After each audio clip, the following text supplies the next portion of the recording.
C'est le jour 10 de la campagne électorale que nous avons passé dans la région de l'Abitibi-Témiscamingue. En fait, nous sommes arrivés hier soir et nous étions à un rassemblement partisan avec Mélissa Turgeon, qui est candidate pour nous dans le comté de Rouyn-Noranda-Témiscamingue. Elle succède au député Daniel Bernard. Également avec Claude Morin, qui est candidat pour nous dans le comté d'Abitibi-Ouest. Également, Gérald Lemoine, qui est candidat pour nous dans le comté d'Ungava. C'est le grand comté du Nord québécois, le plus grand comté au Québec actuellement. Et c'est le comté qui est visé en particulier par le Plan Nord. Et bien sûr, Pierre Corbeil, député du comté d'Abitibi-Est, mais également ministre de l'Agriculture et des Pêches et ministre responsable de cette région.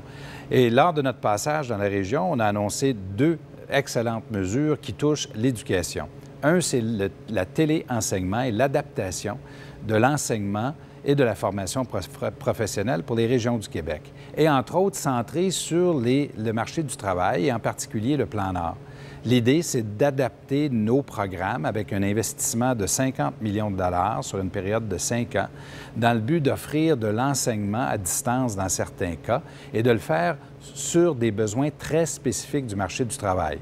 Et pour y arriver, on va travailler avec les comités régionaux, justement, sur le marché du travail et Emploi Québec.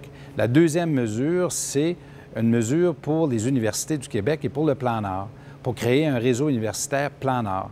Des programmes encore là adaptés aux besoins nouveaux qui seront des besoins importants dans la mise en œuvre du Plan Nord de formation en gestion, en génie ou dans tous les autres domaines où les expertises sont nécessaires. En même temps, après 10 jours de campagne électorale, on fait un peu le compte de où nous sommes rendus, puis le compte, le mot est bien choisi, et on constate que déjà, M. Legault est rendu à plus de 4,5 milliards de dollars d'engagement. Vous m'avez bien entendu, là, en l'espace de 10 jours seulement. Celui qui, vous vous rappelez, là, disait qu'il allait faire le ménage là, et que lui allait réduire la dette. Eh bien, devinez quoi, après 10 jours, là, il est devenu ce qu'il a toujours été, c'est-à-dire un homme de gauche, comme il se décrivait, souverainiste, qui, dans l'espace de 10 jours seulement, réussit à prendre 400 millions de dollars d'engagement en moyenne par jour. J'imagine qu'il y a des gens à l'ADQ qui doivent être assez étonnés de voir quelle orientation prend M. Legault pendant cette campagne, d'autant plus que le budget n'a pas encore été équilibré, il le sera l'an prochain, et que nous vivons une période d'incertitude économique assez importante dans le monde. Le minimum, nous semble-t-il, ça aurait été d'agir de manière responsable, de ne pas prendre toutes sortes d'engagements dans le but d'essayer de faire plaisir à tout le monde. Et au PQ, bien, ça s'annonce guère mieux. Mme Marois est rendue à 2,7 milliards de dollars d'engagement et on a 10 jours de campagne électorale de fait.